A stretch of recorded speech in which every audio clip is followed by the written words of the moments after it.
प्रतिदिन थका लगुच कि बिना कारण मूड खराब होउची कि किंबा हठात मीठा खाइबाकू इच्छा होउची कि एसबू हो पारे जदि आपण खाद्य बहुत सुगार नेउछंती। आसंतु एहाकू सहज भावे बुझिबा।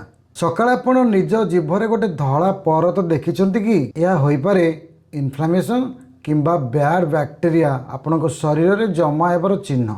आउ सुगार एथिरे बड़ भूमिका निभाई थाए। नीति थका लगुच कि किछि घंटा परे शक्ति नथिबा अनुभव हेउछि। सुगार आपनकू खूब शीघ्र एनर्जी दिए ठीक, किंतु तापरे ब्लड सुगार हठात कमी जाए आ आपण थका विरक्त और लो एनर्जी अनुभव करती। मीठा खाइला पर हठात चिप्स किंबा ब्रेड खाइबाकू इच्छा होछि कि जदि हाँ तेबे सुगार आपणक सह खेलुछि।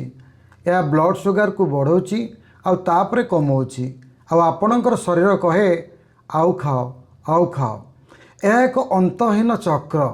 बेसी सुगार खाइले इंसुलिन रेजिस्टेंस हो पारे जहाँ ओजन बढ़ेवा सहज करे आउ विशेषकर पेट चारिपटे चर्बी जमाए। बेसी सुगार आपणक गट हेल्थ को खराब करे आउ गट आपणक फोकस को नियंत्रण करे।